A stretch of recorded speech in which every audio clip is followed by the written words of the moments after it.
Good morning বন্ধুরা, তোমরা সবাই কেমন আছো? আশা করি সকলে ভালো আছো। আমরা দেখো আবারও খারাপ হয়ে গেলাম।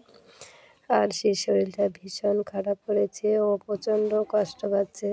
এত পরিমাণে জ্বর আসছে কি বলবো। সারা দিন রাতে ওর শরীরটা ঠান্ডাই হচ্ছে না, সব সময় জ্বর থাকছে আর কোলে থেকে নামছে না।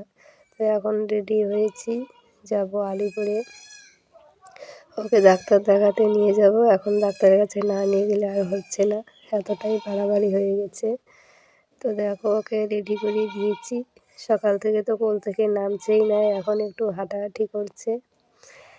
তো আজকে প্রাইভেটই ডাক্তার দেখাবো, আর হাসপাতালে যাব না।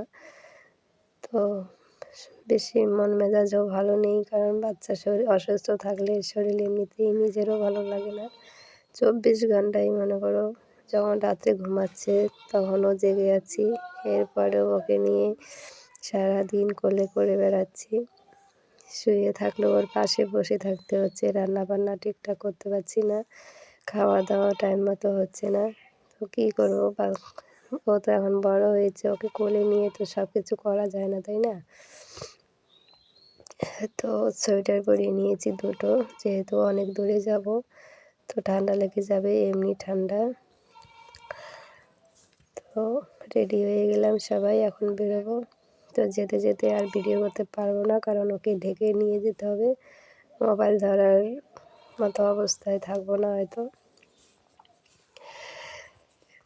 তো এখন দেখতে পাচ্ছ হাসছে, কিন্তু রাত্রেবেলায় বেশি হয়, মানে প্রচণ্ড কষ্ট পায় তখন রাতে। দিনের বেলা থাকে কিছু একটু সময় ভালো থাকে, যখন ব্যথা ওঠে কপালের ধারে তখনই আর কি ওর কষ্টটা বেশি হচ্ছে। কারণ ব্যথাটা যখন উঠছে তখন আর টিকতে পারছে না, প্রচণ্ড ব্যথা করছে, যখন পুরো চিল্লাচিল্লি করছে। তো দেখো ডাক্তার দেখিয়ে বেরিয়ে পড়লাম। তো বেরিয়ে পড়ে বাড়িতে চলে এসেছি।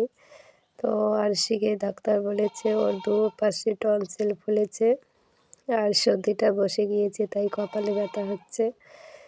তো ওষুধ দিল অনেক কিছু, এখানে প্রায় 700 টাকার ওষুধ দিয়েছে। বাড়িতে এসেছি তবুও শুয়ে পড়েছে, ফল টল নিয়ে এসেছি। তো সারাদিন সকালেও খাওয়ার সময় হয়নি, এখন রান্না করব। মাছ নিয়ে এসেছে বাজার থেকে, তো এগুলো ধুয়ে রান্নাটা চাপিয়ে দেবো। কারণ সকাল থেকে তো খাইনি, একদম খাওয়া দাওয়া হয়নি, শুধু চা রুটি খেয়ে গিয়েছিলাম।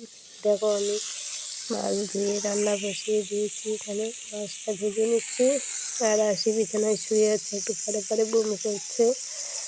তো চলো ব্লগটা এখানেই শেষ করবো, কালকে পরশু কোনো আপডেট দিইনি তোমাদের। চলো টাটা।